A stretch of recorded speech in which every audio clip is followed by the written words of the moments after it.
ప్రియులైన మీ అందరికీ వందనములు శుభములు తెలియచేస్తూ ఉన్నాను. ప్రియులరా, నేడు నిన్ను కనియున్నాను. గడిచిన వారంలో మనము ధ్యానించినటువంటి అంశము, ఈరోజు మనం ధ్యానించబోయేటువంటి అంశము నా సొంత కుమారుడు.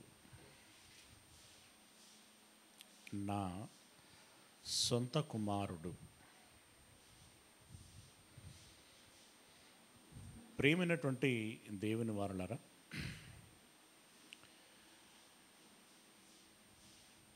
నేడు నిన్ను కనియున్నాను అని దావీదు ద్వారా దేవుడు క్రీస్తు యేసుల వారిని గురించి స్పష్టం చేసి ఉంటున్నాడు. ఆ విషయాన్ని దావీదు గారు, ఆ తదనంతరము మరికొంత భక్తులు, ముఖ్యంగా పౌలు గారు ఆ విషయాన్ని మరొకసారి స్పష్టం చేయటము జరిగింది. ఆ స్పష్టతలో ఏమని చెప్పబడింది అనంటే, ఇదిగో అభిషిక్తుడు మెస్సియా, మీకు రాజై ఉన్నటువంటి వాడు ఎవరో కాదు, నా కుమారుడు అని చెప్పాడు. ఇక రెండవ మాట, బలులు నిలిపివేయబడుచు మీకోసము బలి అయి రక్తమును చిందించి శాశ్వత కాలము మీకు ప్రధాన యాజకుడిగా ఉంటున్నటువంటి ఈ వ్యక్తి ఎవరో కాదు, నేను అతన్ని కని ఉన్నాను, నేనెప్పుడో చెప్పి ఉన్నాను అని రెండవ మాటగా చెప్పాడు. ఇక మూడవ మాటగా, పునరుత్థానము నేను ఎవరినైతే చేశానో, ఎవరైతే పునరుత్థానము చెందారో, ఎవరైతే మీకు 40 దినములు భూమి మీద కనిపించారో, అతడెవరో కాదు, నేను కనినటువంటి కుమారుడు. ఆనాడే చెప్పాను కదా, అతన్ని ఉద్దేశించి నేడు నిన్ను కనియున్నాను అని. నేడు నిన్ను కనియున్నాను, నేడు నిన్ను కనియున్నాను, నేడు నిన్ను కనియున్నాను అని చెప్పి దేవుడు క్రీస్తు యేసుల వారి విషయమై స్పష్టం చేసినటువంటి విషయాన్ని పౌలు గారు పదే పదే నొక్కి చెప్పి, ఇది మీరు గుర్తించాలి అన్నట్టుగా, ఎరగాలి అన్నట్టుగా, దీని గురించి మరో మాటకి ఆలోచనకి తావు లేదు అన్నట్లుగా ఆయన చెబితే, రాజయ్యాడు గనక దేవుని కుమారుడు అనబడ్డాడు,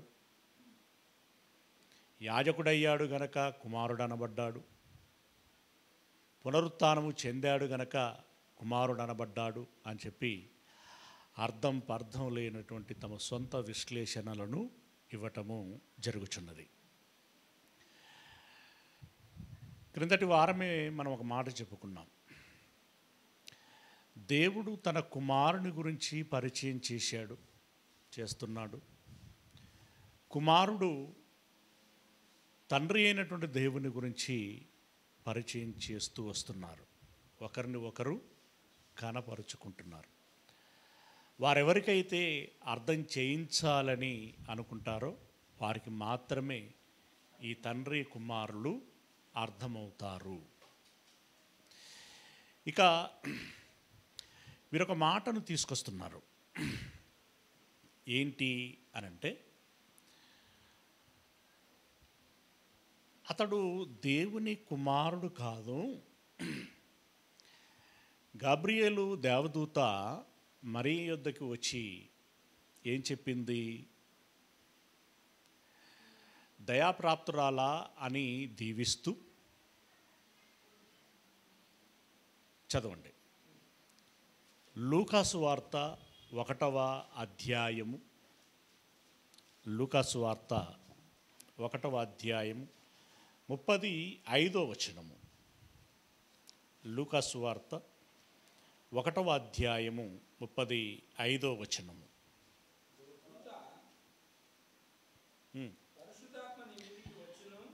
దూత అంటున్నది, పరిశుద్ధాత్మ నీ మీదికి వచ్చును, సర్వోన్నతుని శక్తి నిన్ను కమ్ముకొనును గనుక పుట్టబోవు శిశువు పరిశుద్ధుడై దేవుని కుమారుడు అనబడును. ఏమనబడును? ఎవరైనా నా కొడుకును నా కొడుకు అని చెప్తాడు కానీ నా కొడుకు అనబడును అని చెప్తారా? ఇప్పుడు దేవదూత చెప్పింది అంటే దేవుడే చెప్పాడు కదా. ఏమని చెప్తున్నాడు? అనబడతాడు తప్ప అయినవాడు కాదు.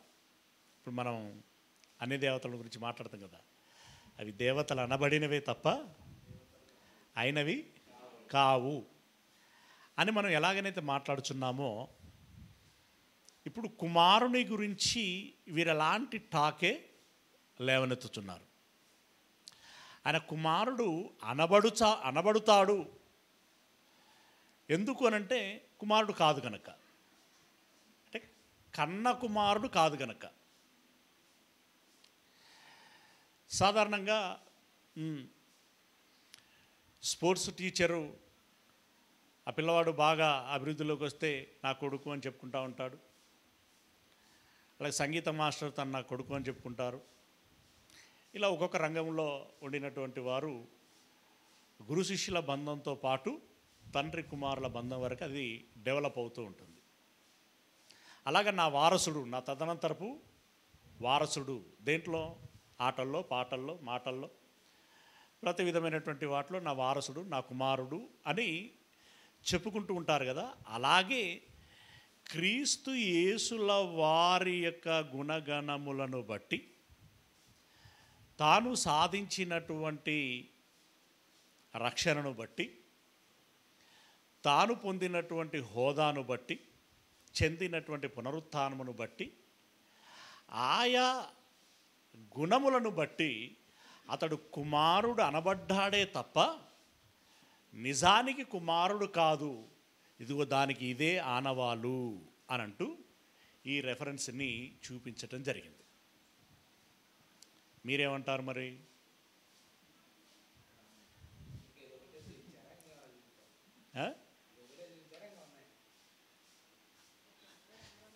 నేను ఇది ఇప్పుడు మీకు చూపించాను, వాళ్ళు అన్నారు అని అన్నాను, మీరేమంటారు అని అంటున్నాను.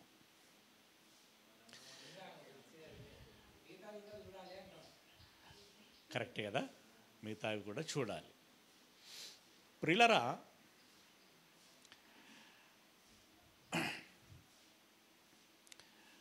ఇప్పుడు నా కూతురు అని నేను పరిచయం చేస్తే, లేదా నా కూతురు అదో అక్కడ మాట్లాడుతున్నటువంటి వ్యక్తి మా డాడే అని చెప్తే పక్కన వాళ్ళు ఎవరు నమ్మట్లేదు, ఎవరు నమ్మటం లేదు. మీ డాడీ అంతే, మేము నమ్మం అని అందరూ పక్కన పెట్టేస్తున్నారు, లేదా హేళన చేస్తున్నారు, తృణీకరిస్తున్నారు. ప్రియులరా, అదే కూతురుని గురించి ఏదో సందర్భం వచ్చింది, ఆ కూతురు చక్కగా బైబిల్ చదువుతున్నది, బైబిల్లో మంచి నైపుణ్యాన్ని, పాండిత్యాన్ని సంపాదిస్తున్నది, రేపొద్దున మంచి వక్త అయిందనుకోండి,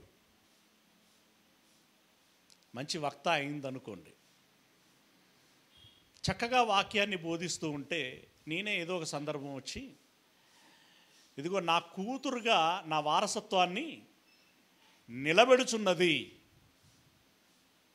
కాబట్టి ఇప్పుడు అందరూ కూడా, మీరందరూ గమనించాల్సినటువంటి విషయం ఏంటంటే, నా వారసత్వాన్ని నిలబెడుచున్నది రేపొద్దున పలాని రమేష్ యొక్క కుమార్తెగా పిలువబడుతుంది అన్నాను అనుకోండి.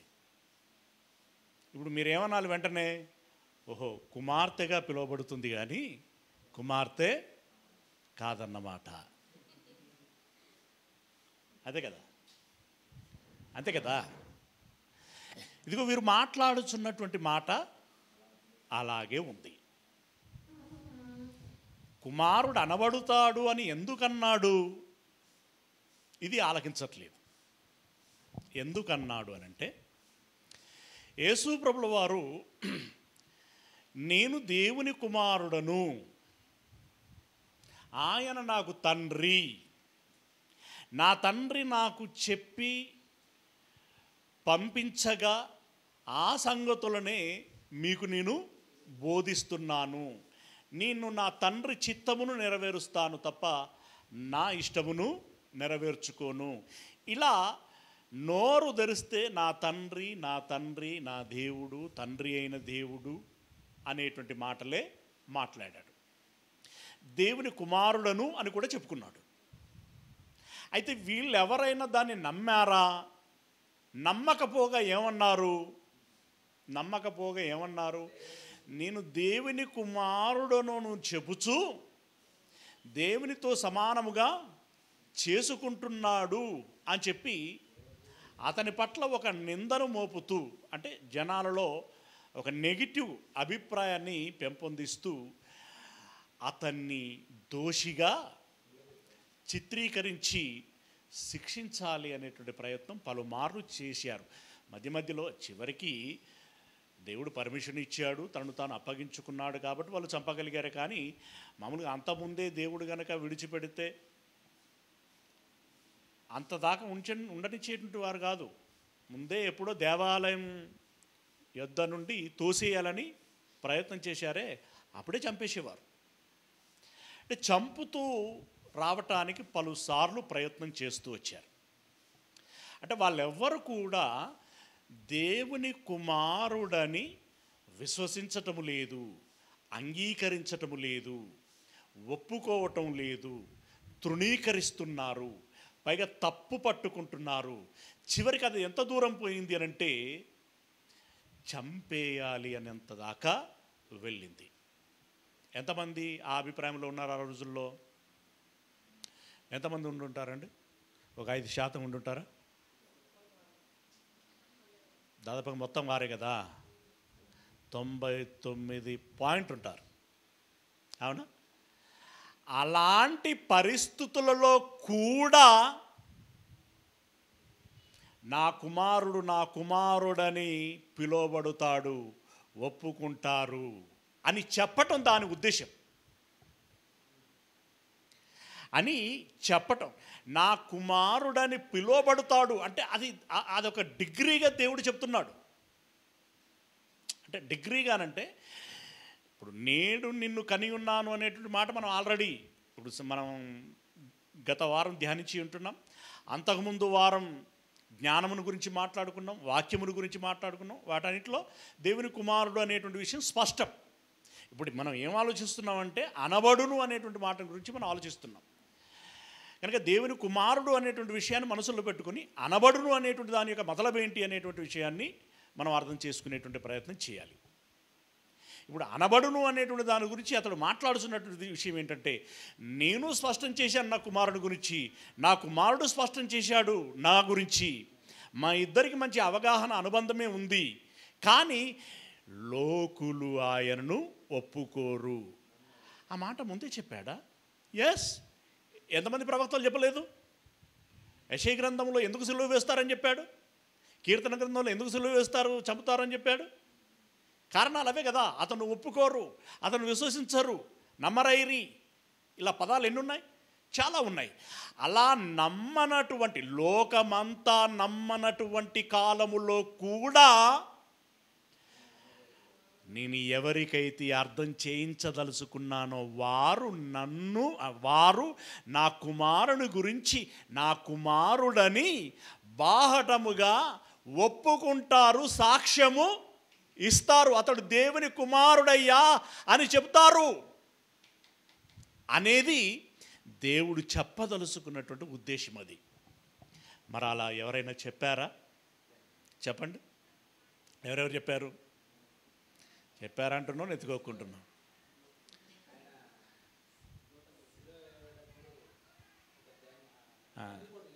శతాధిపతి శతాధిపతి చెప్పాడు. ఇంకా యేసు దేవుని కుమారుడని ఎవరెవరు చెప్పారు?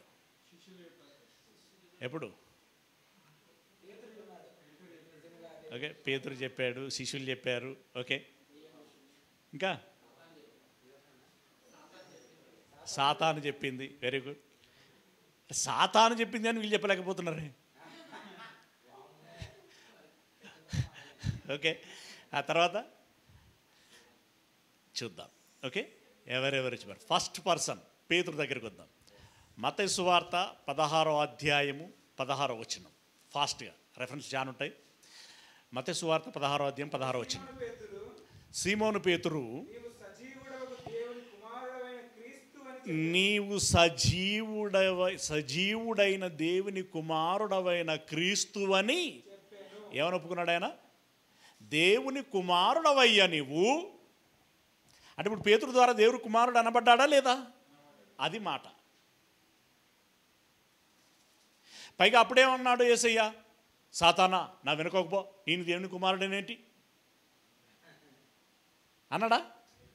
అనకపోగా నువ్వు ధన్యుడవు, దేవుడే నీకు బయలుపరిచెను, కానీ మనుషులు నీకు బయలుపరచలేదు. అంటే దేవుడు బయలుపరిస్తే దేవుని కుమారుడు అని అర్థమవుతాడు. మనుషులు బయలుపరిస్తే పలు రకాలుగా అర్థమవుతాడు. ఓకేనా? పేతురు చెప్పాడు. బాప్తిసం ఇచ్చి యోహాను ఎప్పుడైనా చెప్పాడా? యోహాను సువార్త 1వ అధ్యాయము 34వ వచనం. 1వ అధ్యాయం 34వ వచనం. ఈయనే దేవుని కుమారుడని నేను తెలుసుకొని. ఎలా తెలుసుకున్నాడు? అంతకుముందే దేవుడు చెప్పాడట, అరే నా కుమారుని పంపిస్తున్నాను. మరి ఎలాగయ్యా మీ కుమారుడని నేను గుర్తుపట్టేది? ఎందుకంటే చాలామందికి, వేలాది మందికి నేను బాప్తిసాలు ఇస్తున్నాను. అందులో ప్రత్యేకంగా నేను మీ కుమారుడు, మీరు పంపించిన కుమారుడు, మీ జ్యేష్ఠ కుమారుడు, రక్షకుడైనటువంటి కుమారుడు అని నేను గుర్తించేది ఎలా అయ్యానంటే, ఒరే అందరికీ బాప్తిసం ఇస్తావు, కానీ ఇండికేషన్ ఏంటంటే నా కుమారునికి నీవు బాప్తిసం ఇచ్చినప్పుడు పరిశుద్ధాత్మను పావురాకారములో పంపిస్తాను. ఎవరి మీదనైతే ఆ పరిశుద్ధాత్ముడు పావురాకారంలో వాలుతాడో అతడే నా కుమారుడని నువ్వు గుర్తించాలి అని అన్నాడు. అది మైండ్లో పెట్టుకొని అది అది అది గుర్తించే, మేబీ మీది వచనంలో చూడండి, 1-2 వచనాల్లో మీది ఉంటుంది.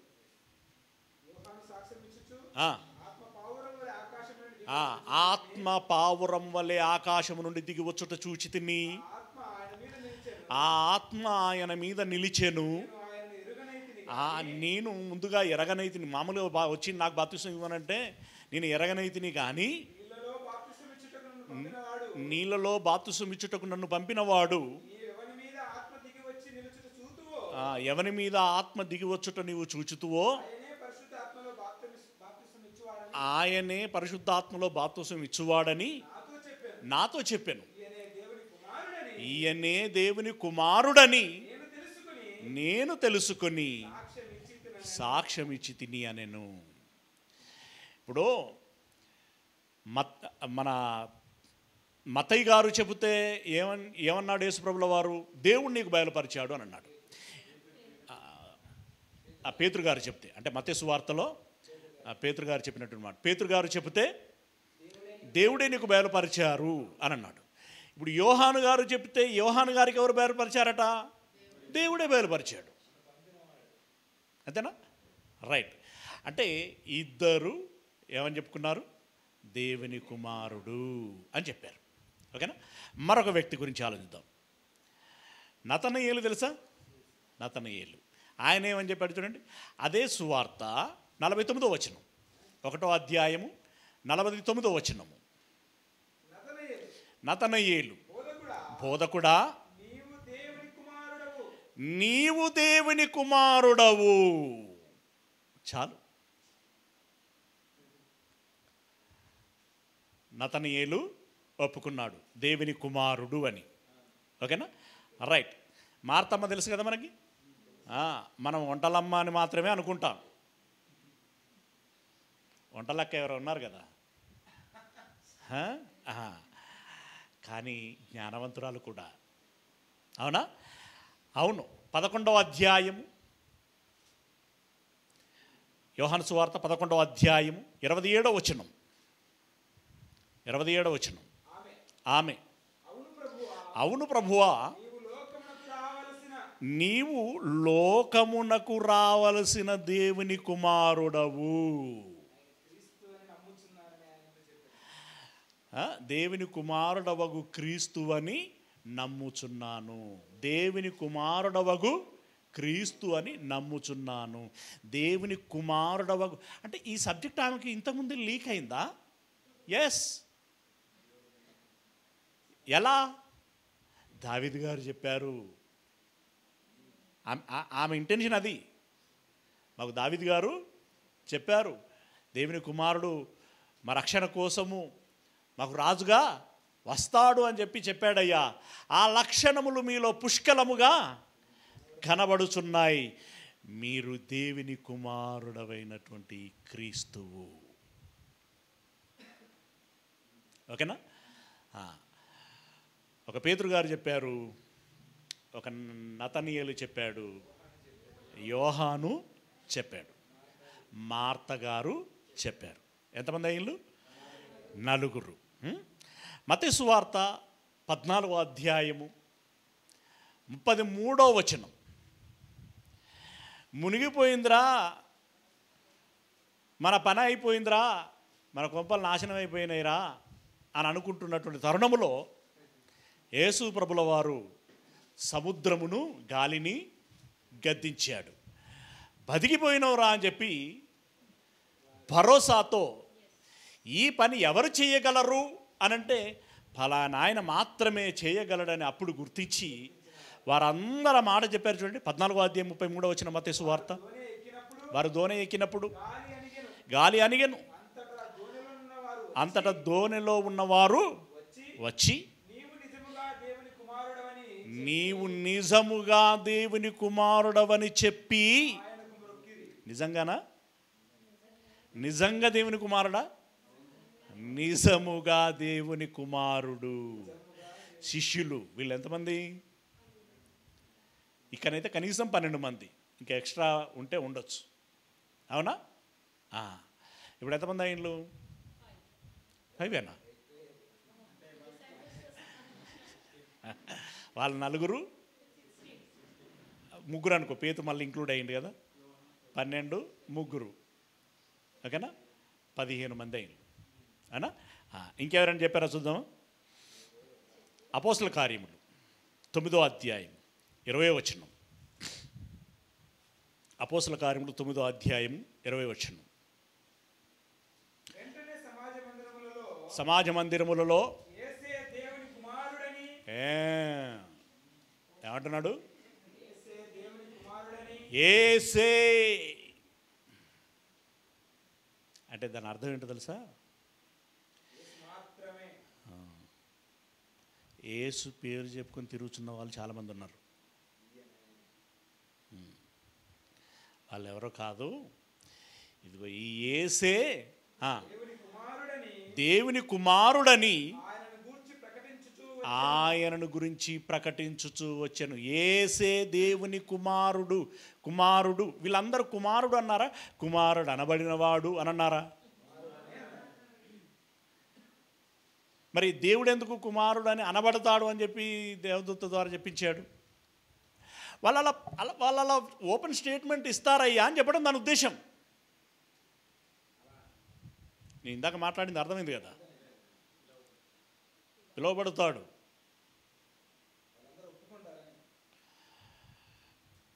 గొప్పోడుగా ఇప్పుడు సో మెనీ ఎగ్జాంపుల్ అండి. గొప్పవాడు అవుతాడు అని అనడం వేరు. మా కుమారుడు గొప్పవాడుగా చలామణి అవుతాడు అనటం ఒక వర్షన్, మా కుమారుడు గొప్పవానిగా అందరూ ఎంచుతారు అనటం ఇంకో వర్షన్. మూడింటి అర్థం, ఇంటెన్షన్ ఒకటే. నా కుమారుడు గొప్పవాడు, చలామణవుతాడు, ఎంచబడుతాడు. అంటే నిజంగా కుమారుడు గొప్పవాడు, ఆ గొప్పవాడుగా ఎంచబడుతాడు. ఏమండి? ఆ గొప్పవాడినిగా వారు గౌరవిస్తారు. ఇదంతా కూడా ఒక ఇంటెన్షనల్గా నా కుమారుడు గొప్పవాడు అనేటువంటిది దాని ఉద్దేశ్యం. Okay, right. శిష్యులందరూ కూడా కుమారులు అని చెప్పారు. అలాగే పౌలు గారు కూడా ఏమంటున్నారు? మరొకసారి చదువు. యేసే దేవుని కుమారుడని ఆయనను గురించి ప్రకటించుచూ వచ్చాను. రైట్. ఇప్పుడు శతాధిపతి యొద్దకు వద్దాం. 27వ అధ్యాయం 54వ వచనం. 27వ అధ్యాయము 54వ వచనం.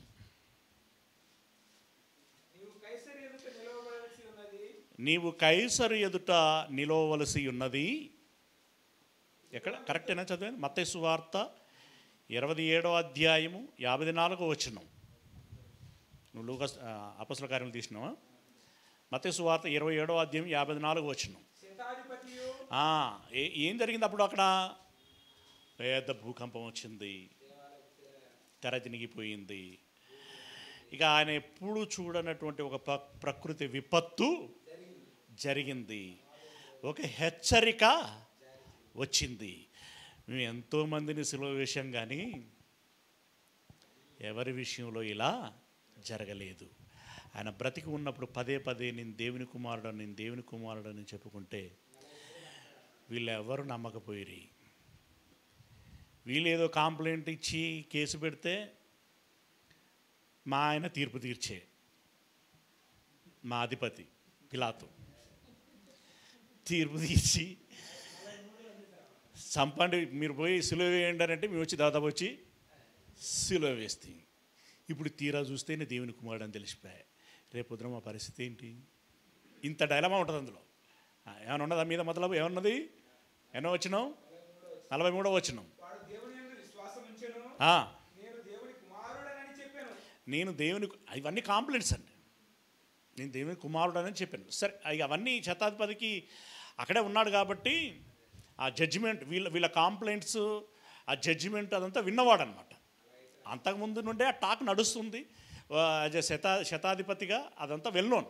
ఓకే, ఆ మాటలన్నీ మనసులో పెట్టుకొని ఈరోజు ఒక విచిత్రమైనటువంటి కనివిని ఎరగనటువంటి రీతిలో ప్రకృతి స్పందించేసరికి ఆయనలో ఒక గుబులు పుట్టింది, ఒక ఆలోచన మొగతొడిగింది. ఏమంటున్నాడు? ఆయన ఒక్కడే కాదు, ఇప్పుడు మీరు లెక్కలేయాలి. ఆయనతో పాటు కావలి ఉన్నవారు ఎంతమంది తెలియదు, కానీ ఎంతో కొంతమంది ఉన్నారు. కావలి ఉన్నవారు ఏమన్నారు? భూకంపమును కార్యములన్నిటినీ చూసి మిక్కిలి భయపడి, ఈయన కూడా నిజంగా అంటున్నాడే, విత్ ఎక్స్పీరియన్స్ కదా. నిజముగా అంటే దాని అర్థం ఏంటి? With experience. నిజముగా ఇతడు దేవుని కుమారుడని చెప్పుకొనిరి. ఇప్పుడు ఎంతమంది అయినలు?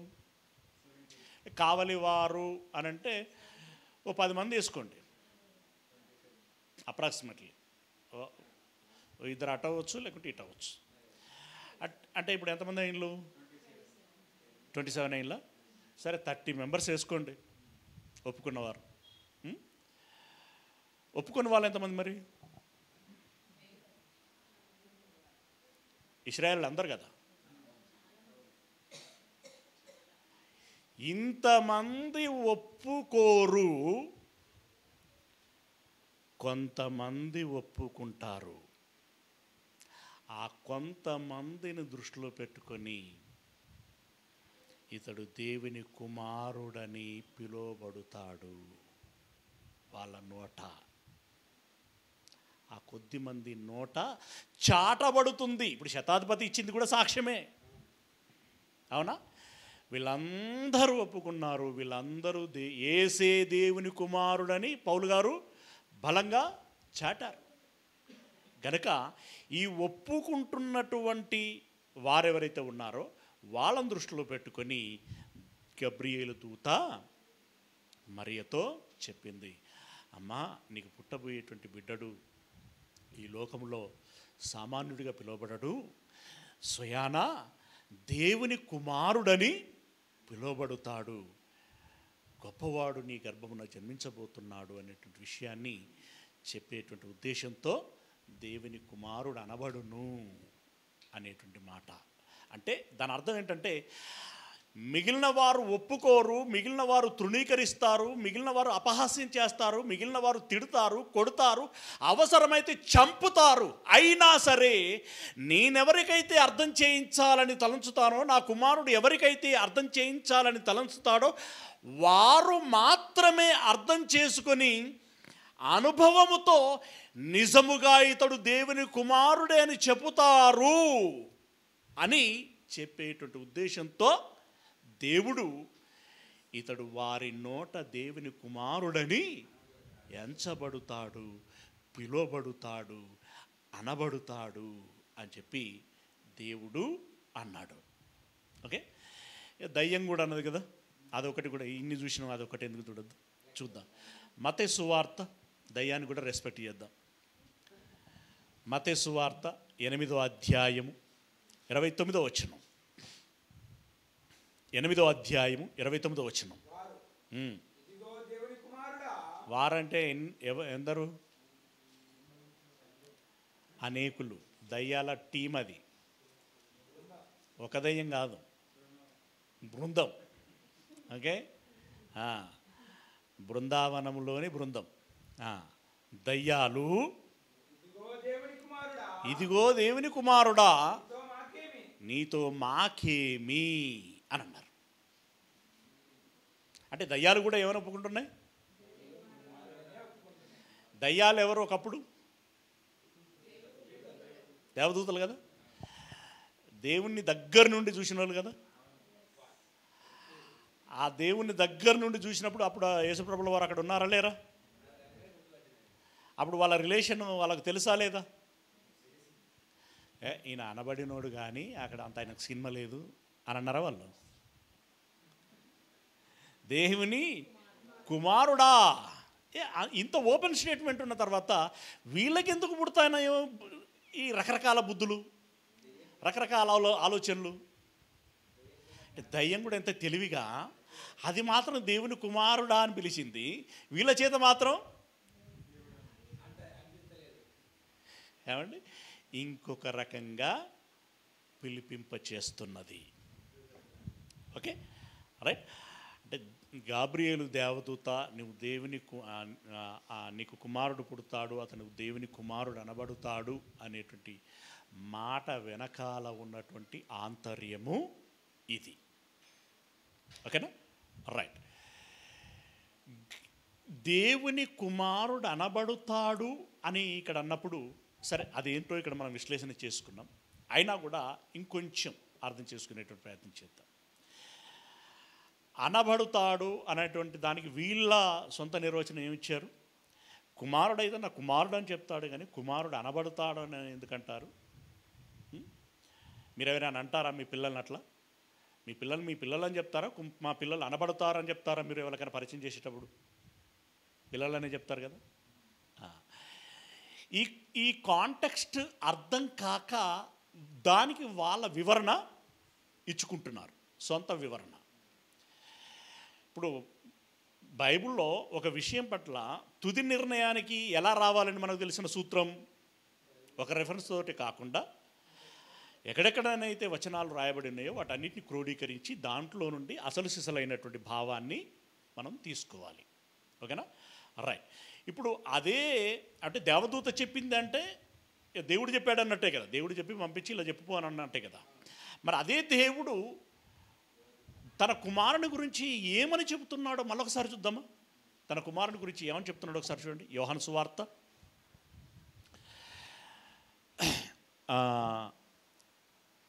14 యోహాను సువార్త తర్వాత చూద్దాము. మరొకసారి ముందు దేవుని దగ్గర రండి. రోమపత్రిక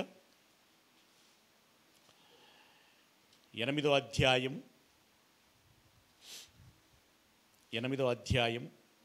4వ వచనం. 3-4 కలిసి ఉన్నాయి. శరీరమును అనుసరింపక ఆత్మను అనుసరించియే నడుచుకొను మనయందు ధర్మశాస్త్ర సంబంధమైన నీతి విధి నెరవేర్చబడవలనని పాప పరిహారము నిమిత్తము దేవుడు తన సొంత కుమారుని పాప శరీరాకారముతో పంపి అని అన్నాడు. ఎవరిని పంపాడట? పాప పరిహారార్థం నిమిత్తం ఎవరిని పంపాడట? దేవుడు తన సొంత కుమారుడని ఎవరిని అంటారండి? అనబడిన వాడిని సొంత కుమారుడు అంటారా?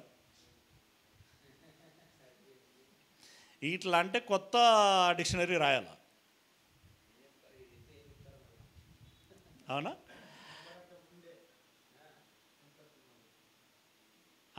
Yes, very good. అనబడక ముందే అంటే అనబడుతాడు అని చెప్పి దేవదూత అన్నది, కానీ వాళ్ళు అనబడతారు అని అనలేదు. వాస్తవాన్ని వాళ్ళు ఏమన్నారు? ఇందాక చదివినటువంటి వచనాలన్నింటిలో దేవుని కుమారుడు, నిజముగా దేవుని కుమారుడు, నిజముగా దేవుని కుమారుడు, నిజముగా దేవుని కుమారుడు అని వాళ్ళు ప్రకటించేటువంటి మాటను దృష్టిలో పెట్టుకుని ఇలా పిలువబడతాడయ్యా అని చెప్పాడు దేవుడు. ఇలా పిలువబడతాడు అన్నట్టు వీళ్ళు ఏకంగా ఇక ఏం చేసేశారు? పిలువబడినవాడే తప్ప నిజానికి కుమారుడు కాడు అని అంటున్నాడు. నిజానికి కుమారుడు కాడు అని అనుకునేటువంటి వాళ్ళ కోసం చెప్పినటువంటి మాట ఏమని? దేవుడు తన సొంత కుమారుణ్ణి అని ఎవరు చెప్పారు ఇక్కడ? సరే, పరిశుద్ధాత్మ ప్రేరేపణ ఉన్నది, అదంతా మనకు తెలిసిందే. పౌలు గారు చెప్పారు. అంటే ఇప్పుడు పరిశుద్ధాత్ముడు చెప్పాడు మరియు పౌలు గారు చెప్పారు. వాళ్ళిద్దరికంటే మేధావుల వీళ్ళు.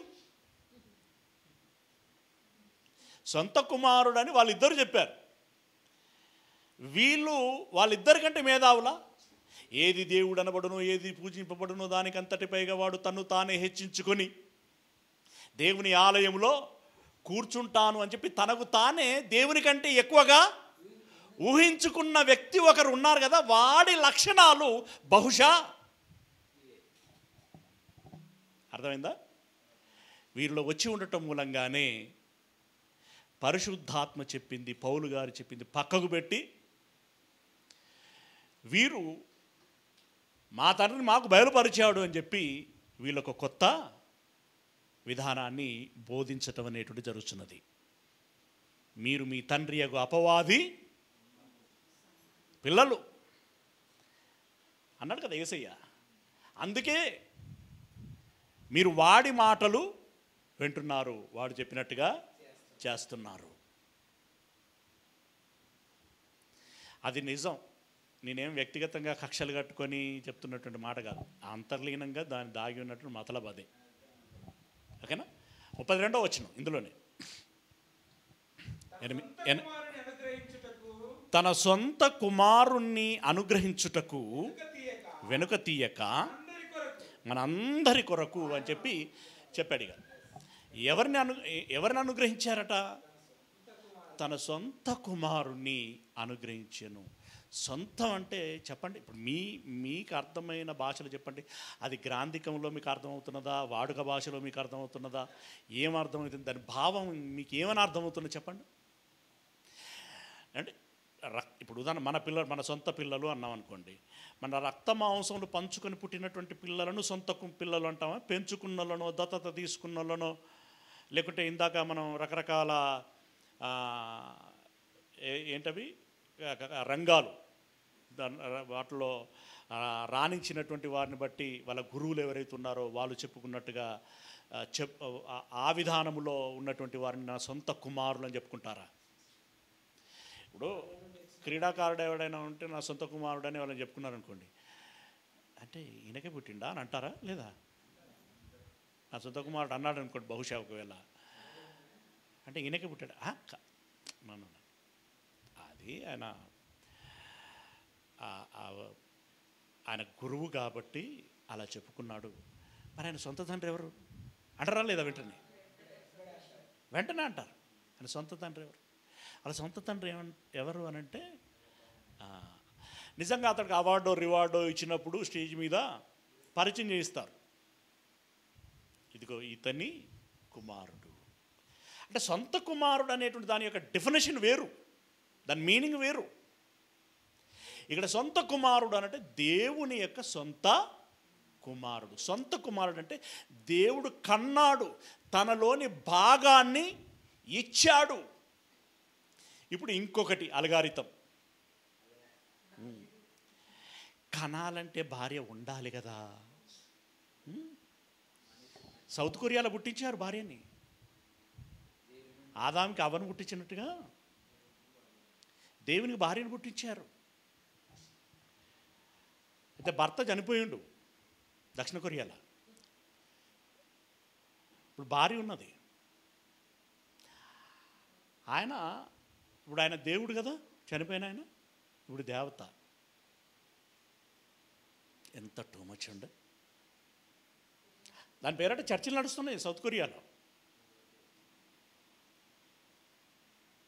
అమ్మ చర్చి. ఓకే, ప్రిల్లరా, ఇలా చాలా తీవ్రంగా వెళ్ళిపోతున్నది. పిల్లలు పుట్టాలంటే భార్యాభర్తలు ఉండాలి కదా. మరి దేవుడు తన సొంత కుమారుడు అని చెప్పుకుంటున్నాడంటే మరి దేవుని భార్య ఎవరు? దేవునికి భార్య ఉన్నదా? భార్య ఉంటే కదా పిల్లలు పుట్టేది. ఇలా బుద్ధి ఇటు పోతుందా ఇటు వస్తుందా ఏం అర్థం కావట్లా. ఇప్పుడు నేను ఒక మాట చెప్తాను. అమీబా, దానికి పిల్లలు పుడతాయా? పుడతాయి. అమీబాకి సంతానం ఉంటుంది. అమీబా భార్య పేరు ఏమిటి? పేరు చెప్పండి. పేరు కాదు, సరే పేరో ఊరో. అమీబాకి భార్యలు ఉంటారా లేకుంటే భర్తలు ఉంటారా? అది ఏకకణ జీవి అయినా పిల్లల్ని ఎలా?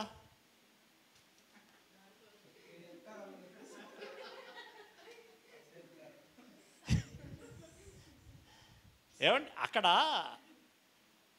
ప్రొడక్షన్ ఆ రకమైనటువంటి శాస్త్రీయ విధానం అంటే ఈ భార్యాభర్తలు సంపర్కము అనేటువంటిది ఇదేది ఉండదు కదా.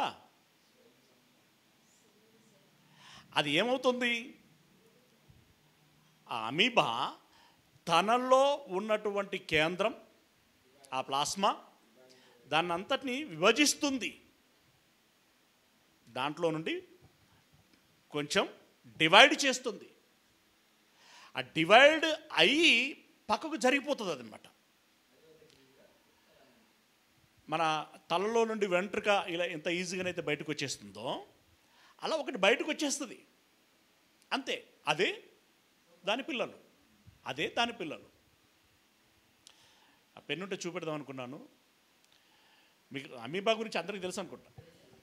ఓకే, అమీబా దాని విధానంలోనే ఇంకొకటి ఉంటుంది, పారామెసియం. అలాగే ఎగ్లేనా ఇవన్నీ కూడా పిల్లల్ని కంటాయి, కానీ వాటికి భార్యలో భర్తలో ఉండరు. మరి ఇవి భార్యాభర్తలు లేకుండా ఇవే పిల్లల్ని కనంగా వీటిని కలగజేసిన, ఈ ప్రకృతిని కలగజేసినటువంటి స్వయంభుడు నిత్యశక్తిమంతుడైనటువంటి దేవునికి అది అసాధ్యమా? ఆయన భార్య ఉంటే కానీ పిల్లల్ని కనలేడా? ఏం తెలియండి. మాట ఉంటుంది, దేవుని శక్తి అర్థం కాక ఆ శక్తిని బట్టి కలిగినటువంటి భక్తి యొక్క అర్థం కాక, భక్తి యొక్క శక్తి అర్థం కాక ఇలా రకరకాలుగా మాట్లాడుతూ ఉంటారు. రైట్. దేవుడు తన ఆత్మలో నుండి భాగాన్ని పంచి కుమారుణ్ణి కన్నాడు, పంచాడంతే. Okay, right. ఇప్పుడు తండ్రి తన కుమారుని గురించి ఆ రకంగా పరిచయం చేసుకున్నాడు. మరి ఇప్పుడు కుమారుడు ఏమని పరిచయం చేసుకుంటున్నాడు? ఇప్పుడు యోహాను సువార్తకు రండి. యోహాను సువార్త 5వ అధ్యాయం 18వ వచనం. 5వ అధ్యాయం 18వ వచనం.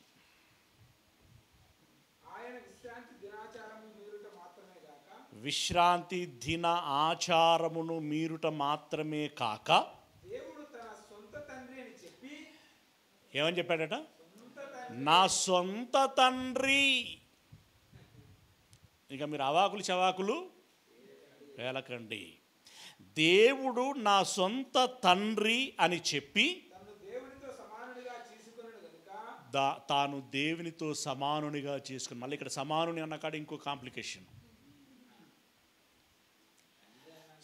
సమానునిగా అంటే దేవుడు కూర్చున్న కుర్చీలో కూర్చున్నాడు. అర్థం కావడానికి చెప్తున్నాను. ఇప్పుడు ఒక తండ్రి తన పిల్లల్ని సమానంగా చూసుకుంటాడా, అట్లా దూరం పెడతాడా? నేను కూర్చున్న కుర్చీలో నువ్వు కూర్చోవద్దురా, నేను పడుకున్న పరుపులో నువ్వు పడుకోవద్దురా, నేను తాగిన గ్లాస్ తోటి నువ్వు నీళ్ళు తాగొద్దురా అని అంటాడా? నేను తిన్న ఫుడ్ నువ్వు తినొద్దురా అంటాడా? రైట్. అంటే ఇక్కడ తండ్రి తండ్రే, కుమారుడు కుమారుడే, ఈ డిఫరెన్స్ ఉంటుంది. బట్ అనుభవించేటువంటి వాటి విషయంలో సమానంగా ఉంటారు వాళ్ళు. అర్థమైంది అనుకుంటున్నాను. అనుభవించేటువంటి వాటి విషయంలో సమానంగా ఉంటారు. ఇప్పుడు దేవునితో కూడా ఉండుట, దేవునితో కూడా సమానముగా ఉండుట విడిచిపెట్టకూడని భాగ్యమని ఎంచుకొనక అనంటే, ఇప్పుడు దేవునితో పాటు సమానంగా ఏ విషయంలో ఉన్నాడు? అనుభవించేటువంటి వాటి విషయంలో ఉన్నాడు. ఇంకా చెప్పాలి అనంటే ఈ లోకం గురించి, ప్రకృతి గురించి, కనబోయేటువంటి పిల్లల గురించి, మనందరి గురించినటువంటి ఆలోచనలో ఇద్దరు సమానంగా ఉన్నారు. అంతేకాని తండ్రి కుమారులు అనేటువంటి యేసు యెహోవాలు వీళ్ళు సమానంగా, వీళ్ళిద్దరూ ఒకటే అనేటువంటి విధానంలో చెప్తున్నటువంటి మాట కాదు. ఏమన్నాడు? మళ్ళీ చదువు.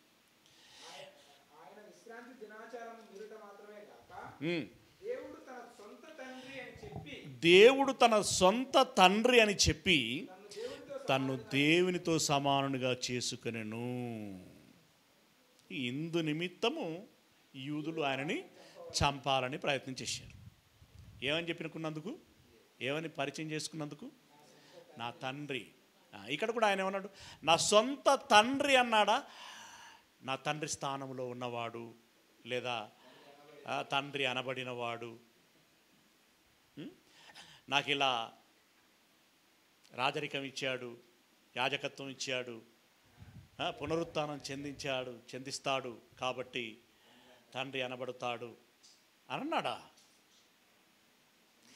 లేని మాటలను తీసుకొచ్చి ఎట్లా పెడుతున్నారండి? అది ఎలా వాళ్ళకి డైజెస్ట్ అవుతున్నది, ఎలా సింక్ అవుతున్నది కదా? ఇవన్నీ మనం ఆలకించాల్సినటువంటి విషయం. ఓకే, ఇప్పుడు ఈ సొంత కుమారుడు సొంత తండ్రి అనే దాని విషయంలో ఒక విషయం ముందు పెడతాను. మీరు దానికి ఏమర్థం చెప్తారో చెప్పాలి. మనకు బాగా పరిచయం ఉన్న మాట ఇది, ఎక్కువగా పెళ్లిళ్ళల్లో వింటూ ఉంటాం. ఎఫెసీలో రాసిన పత్రిక 5వ అధ్యాయము 22వ వచనం.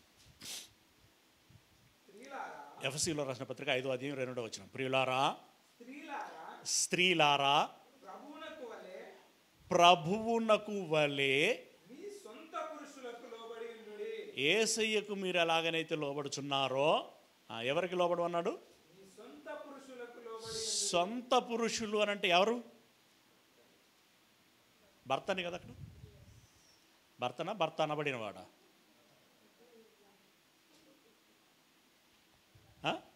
ఇక ఇట్లా పోతే విపరీతం అయిపోతలేదు డిస్కషన్.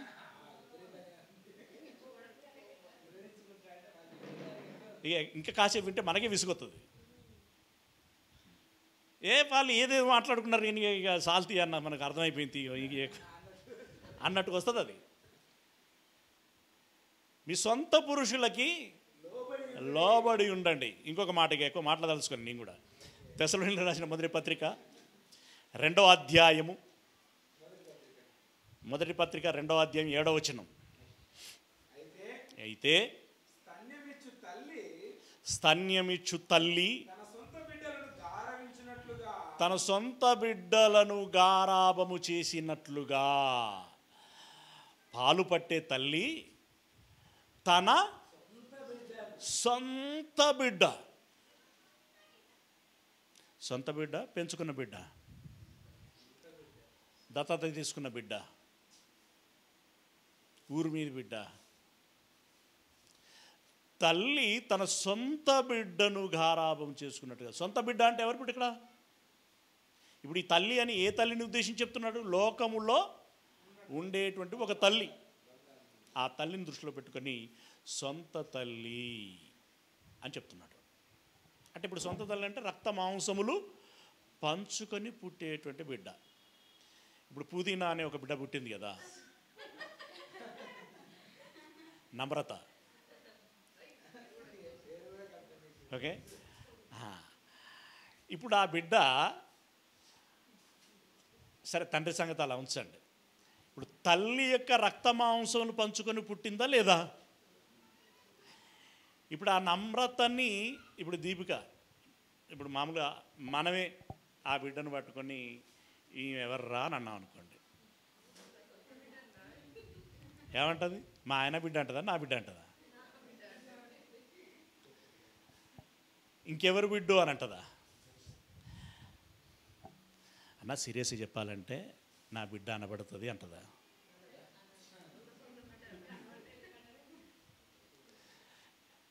వెరీ కాన్ఫిడెన్షియల్గా, ఫెయిర్గా, స్ట్రైట్గా నా కూతురు అని చెప్తుంది ఆమె. నా కూతురు అని చెప్తుంది.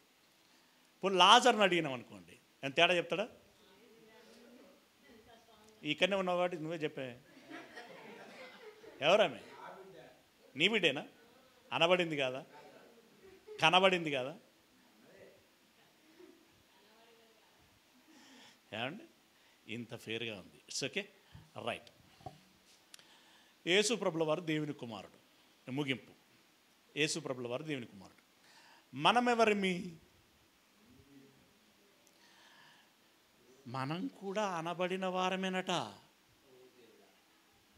మరి ఆయన అనబడిన తర్వాత ఇక మనం మాత్రం పిల్లలమైతమైంది. ఇక వాళ్ళు అట్లా అన్నప్పుడే ఆశ కొట్టేసుకోవాలి.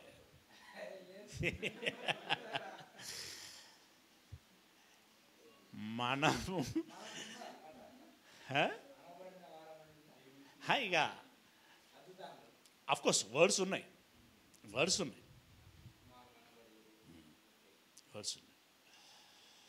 సరే, మన దగ్గరకు వస్తే మనం ఎవరిమి?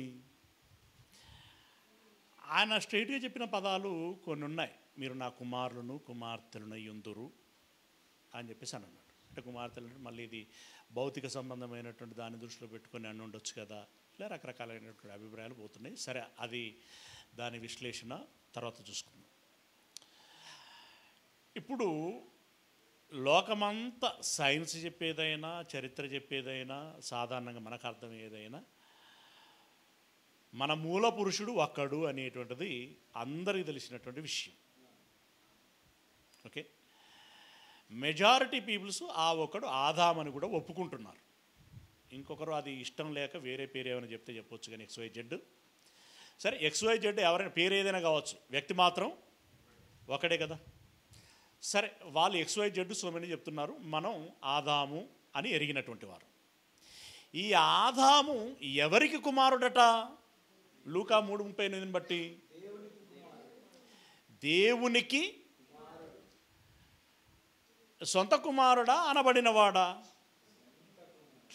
ఇప్పుడు అక్కడ ఒకసారి చదవండి, నేను అక్కడ మంచి విశ్లేషణ ఇస్తాను మీకు. లూకా సువార్త 3:38 వచనం. కేయినాను ఎనోషుకును, కేయినాను ఎనోషుకును, ఎనోషు షేతుకును, షేతు ఆదాముకు, ఆదాము దేవునికి కుమారుడు. ఇక్కడ ఆదాము దేవునికి కుమారుడు అని అన్నాడు. మరి షేతు ఎవరి కుమారుడు? ఆదాము కుమారుడే కదా. ఇక్కడ షేతు ఆదాము కుమారుడా, ఆదాము కుమారుడు అనబడి